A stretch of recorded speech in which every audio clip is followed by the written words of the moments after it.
I'd like to welcome you to this week's report. Getting pretty late in the season here, but we've got some good weather and weekend forecast, lots of good fishing options. So without further ado, let's head up to the map and see what's happening. For most fishermen this weekend, rockfish are going to be the main attraction. As usual, the stuff up the Channel Islands is usually the best bet.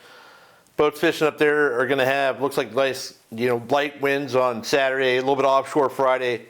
Light wind Saturday, light wind Sunday. Saturday looks like the better of the 2 days weather-wise, even though Sunday doesn't look bad at all. Be a great opportunity to make a long run, head out to Santa Rosa or San Miguel, and go fish some shallow water rockfish up there. Sport boats been doing really good up there on reds and lings as usual. I sound like a broken record here, but that's what's happening. And I know that some of the boats, I think it was the Island Tack, fishing along the coast and had good leadhead and switch fishing for sand bass, which is always a good option at this time of year. And private boaters, if you're fishing in those zones, when they bite that, they'll also buy a swim bait fish on the bottom, or a slug or a bait like that. Yeah, we've only got a couple more weeks before you can't catch any more rockfish, so if you're going to go, I'd get going. We don't know how the weather's going to be next week. But, nothing else really to report on up that way. So let's, head down south.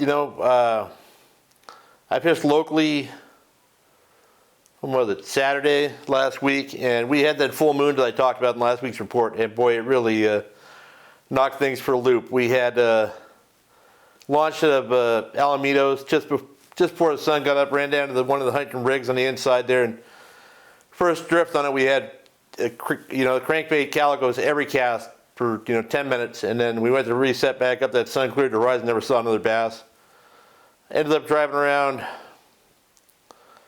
fished shallow at Huntington, fished the ARs at Huntington, fished Newport Pipe, ran out the deep water stuff in 100 to 120 foot, and went back up to Huntington. In about 2 hours, we never even got another bite or saw another fish. We ended up sliding into real shallow water along Dog Beach there.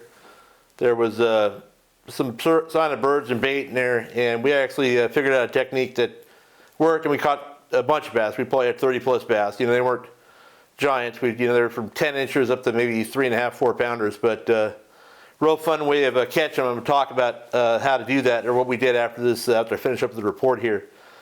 But the only other big news right now is the bluefin tuna are still biting out of Tanner Cortez. We got great weather out there right now. I'm sure there's going to be boats online this weekend, so if you want a last shot at catching a bluefin, this may be it. I don't think the fish are going to go anywhere, but I don't know how the weather's going to be next week. So go while you can. Again, those fish aren't real big out there. There's more of a standard wintertime, late fall, early winter grade that we've seen out there since I was a kid. That's a sub 30 pound fish with the occasional bigger one, but it's not that same grade of fish we catch during the summer here with all the big boys. So just bring a fly line rod, some appropriately sized hooks to fly line sardines, maybe a cold sniper type jig or a knife jig for at night, and you should be good to go. But yeah, it's gonna be good weather everywhere. If you want to get out and go look around, there's plenty of opportunities. I know somebody waded swordfish at Balboa Angling Club yesterday night, got the first flag for that. So that's an option. But yeah, I think the bass fishing should be pretty good along the coast and at the islands. We've had steady weather all week. I might head to Catalina on Saturday, maybe even run to Clemente, see how that goes. But yeah, that's basically it. So let's take a look at the setup I was talking about. So what we ran into on Saturday is something that happens a lot, especially in the colder water months of the year, is that these bass on the full moon, they just do not want to bite during the day. And we fished dozens of spots. They mark good. We dropped lures on them, a variety of lures, jigs, slugs, swim baits, everything, and we just could not buy a bite. Those fish were probably gorging all night. It was a clear night, full moon, so they just, they're not hungry at that time of day. So basically, in a situation like that, you're going to have to try and get a reaction bite. And so my intention was to run down to the Newport Pipe and find some bait schools and fish a crankbait through them. But I couldn't find any bait on the pipe. And a lot of the other spots are too small to really do that on. So we tried to just kind of decided that, you know, our best bet was to go into a bigger area, and I'm going to refer to that as Dog Beach, which is the inside rigs in Huntington. Between there and the shoreline, there's a bunch of reef, shale, natural gas bubblers, things like that. And it's big areas, so they don't really aggregate fish. It's not like fishing a rock or a reef. It's, you know, the spots are hundreds of yards long, and there's not fish everywhere. So you want to get a presentation where you can cover a lot of water while you're drifting through there, moving through there on your trolling motor. I was throwing a crankbait and not getting any results. Chris tied on a Damiki Axe Blade, which is a little 3/4 ounce jig. It's got a spinner on the tail there. It's got a little double hook here in the back that honestly you're better off removing because it doesn't do any good. And a treble hook underneath. This is rigged on 20-pound leader to 30-pound fluorocarbon. I'm sorry, 30-pound braid. And excuse me here. And I'm fishing on a 200 size reel. This is a Revo Inshore 200, 30-pound braid. And I have this on a, I actually fish on a 9-foot rod. This is a Rainshadow telescopic rod, 92 mH. Any medium heavy rod, production rod will work fine with this. I like the 9-footer because you can cast bait for this little, for as small as this bait is, it's compact and it casts a mile.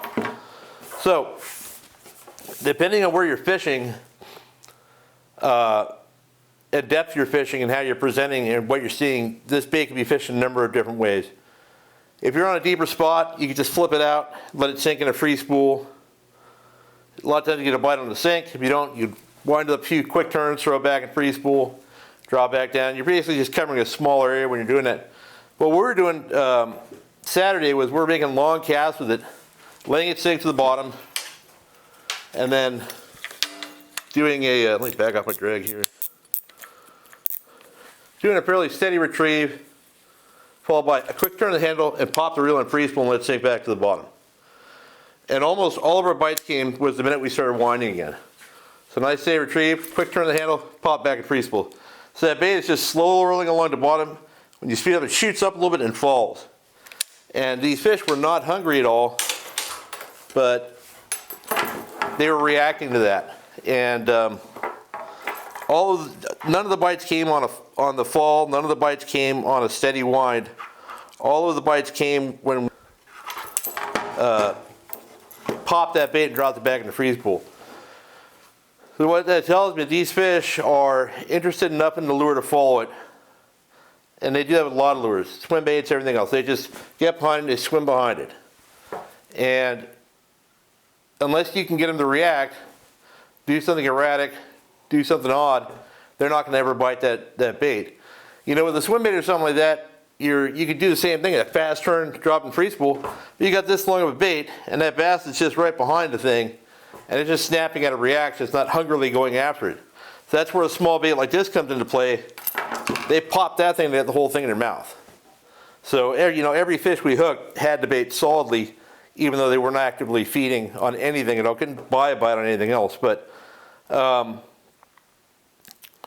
baits like these and times like these, you know, it's important to think outside of the box a little bit and find a smaller bait or something that could make a fish react. You know, a small, I don't even know if I have anything here. This is like a Hedon spoon or something. A little spoon like this, fish vertically on a deeper spot. Drop down, burn it up, kick it back in free school. I mean, fish will bite this little flashy thing that causes them to react. You know, where they might not bite a swim bait or a slug or something else.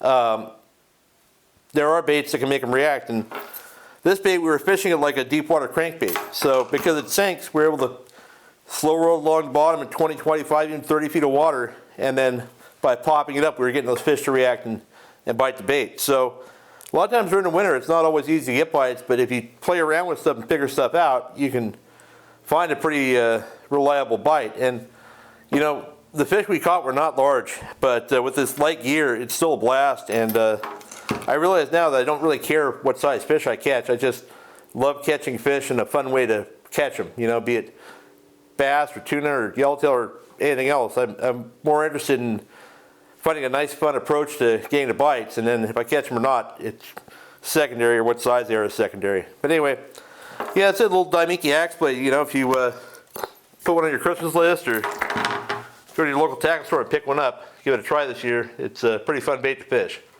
But that's about it for today, guys. I will hope you guys have a great weekend, and if you get out fishing, good luck.